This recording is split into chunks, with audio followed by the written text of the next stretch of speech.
Life is a constant journey. Every day we are born again, recreated. We are not the same person we were yesterday, and we will not be the same person tomorrow. We are continually changing. Every day we are new. This opens up opportunities, new beginnings, new ideas, new ways of thinking, new ways of doing, innovation, whether personally or professionally. Every day is a chance of learning and growing, being better and more evolved than we were yesterday. But many do not see life this way. Life for them is a burden. Every day is a struggle. They experience the weariness of rising out of bed on a dark morning, the reluctance to leave the security and warmth of their bed for a world which has proven to be unfulfilling for them. They experience the grind of commuting to work or the endless Zoom calls that can fill the days of an office worker. But buried deep down within many of us is a desire to do more, to experience the essence of life, to live the real life.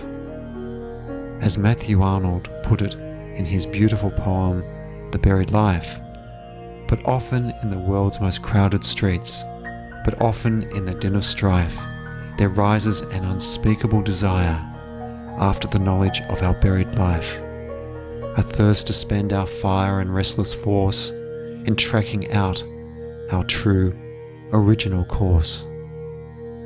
Our desire to live a life that is genuine and ultimately true to our deepest ambitions, not a life filled with constant distraction, busyness, and materialism.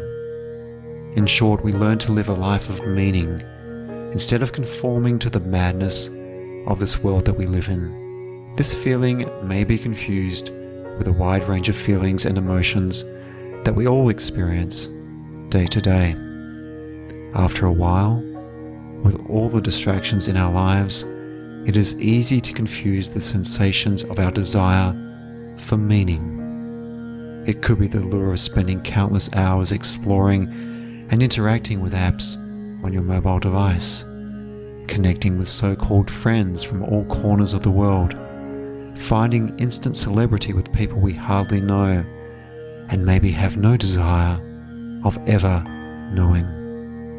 Our human relationships these days feel so disconnected and meaningless.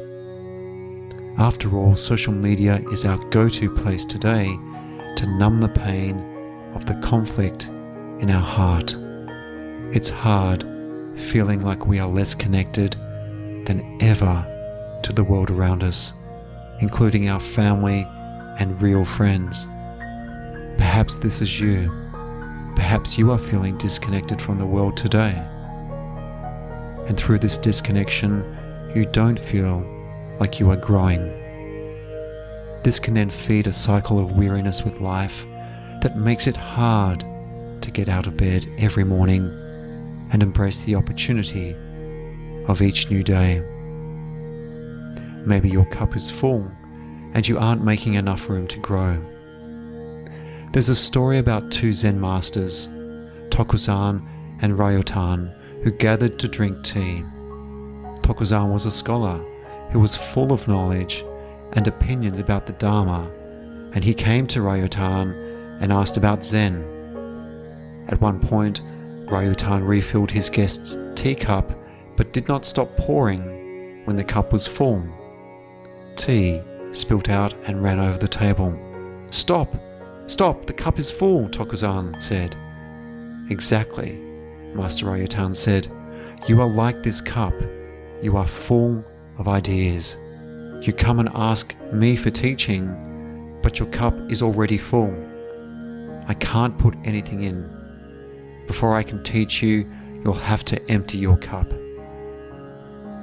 How do you approach your life? If your cup is already full, it's likely you may be living your life on autopilot. You may feel that time goes by quickly and the things you experience are light and possibly even a little meaningless. If you aren't allowing room in your life to have new experiences and to keep an open mind, then your cup is most likely full. This can mean those opportunities which you need to experience in order to grow have no chance of making any impact on your life and helping you grow. Remember, life doesn't happen to us, it happens for us. It's like yearning for sunlight in your room, but you keep the curtains shut so the sunlight has no chance of ever getting in. By keeping our cup full, we assume that we know what life is like, and we establish misguided expectations around what we can get out of life.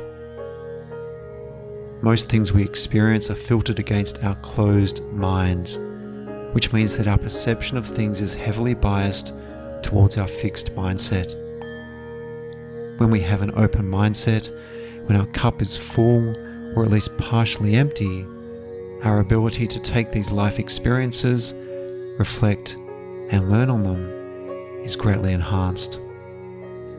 It's like you are continually learning. Like a young child in primary school, our wonder and awe at this world is turned on.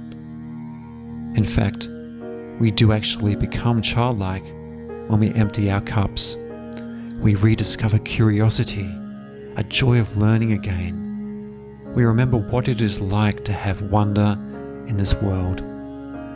This can translate into so many beautiful experiences that remind us of who we are, immortal beings with a short experience in this mortal world.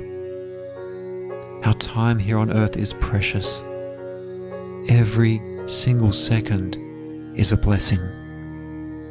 Yet we can often fall into the trap of thinking that our life here on earth will continue the way it is forever, that we will be healthy forever, that we will have mobility and energy to enjoy every day forever.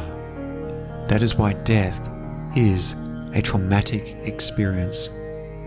When we see death around us or even death happening to us, it is truly shocking. We think, this shouldn't be happening. This doesn't make sense. As hard as it can be to come to terms with our mortality, it is a necessary opportunity for growth to meditate on death. Whether it is your own or those around you who you love, whether human or animal, reflecting on death and acknowledging its inevitability is an opportunity for acceptance. It also does something else. It reminds us of how truly precious every single second we have is, how every moment of good health, every moment of being around those we love is priceless. Its value is immeasurable. Yet, in our disconnection from the reality of death, we devalue time instead. We treat time as an infinite commodity that will always be there for us. We fail to respect our time, and through this disrespect, we end up using our time for distractions, for things that do not matter. Whether it's Netflix, dating apps, the news, Facebook, TikTok videos, the opportunity to connect to distractions is limitless in our world today. There's every imaginable way that we can spend our time in meaningless pursuits for online quick fixes that feed the ego and give us momentary pain relief from our disconnection to what is important. Instead of feeding the ego, instead of deadening our sense of discomfort to how we are spending our lives, you should feed your soul. But how can you feed your soul when your cup is not empty? It's fundamental to your well-being that you regularly take time to both empty the cup and feed your soul. If you remain in a state of your cup being full, your heart may be in the right place by seeking opportunities to learn and grow, but your mind will be filled with so much noise and distraction that your efforts are fruitless and frustrated. Instead, start your journey of growth today by emptying out your cup. Remove those distractions you've allowed to enter your life by giving yourself time out. Put your mobile device somewhere safe for a few hours. Forget about your work or your current obligations. Spend time in contemplation. Do something creative. Discover something that is hidden within you. Perhaps it's a talent for painting, or the ability to listen to and deeply care about others or our planet and its creatures. Begin by acknowledging to yourself, I am a student, and I will always be a student. God has so much to teach me, and I want to learn. I realize the vastness of the universe and my desire to know the universe, and by doing so, I want to discover the real me. I want to discover my potential. I therefore seek the potential that is inside of me. By seeking a state of being an empty cup and acknowledging your unlimited potential to grow, not only will you begin a journey of growth, you'll learn to appreciate every single moment of life that you have, and ultimately begin to know the wonderful person that you truly are. Oscar Wilde once said, "To love yourself is the start of a lifelong romance." If you want to learn more about living mindfully, please make sure to subscribe and like this video so I can keep you updated as I load more videos every week. I'm Ryan from Growth Headspace, and I send you my best wishes for prosperity and peace in your life today. Remember, always live mindfully.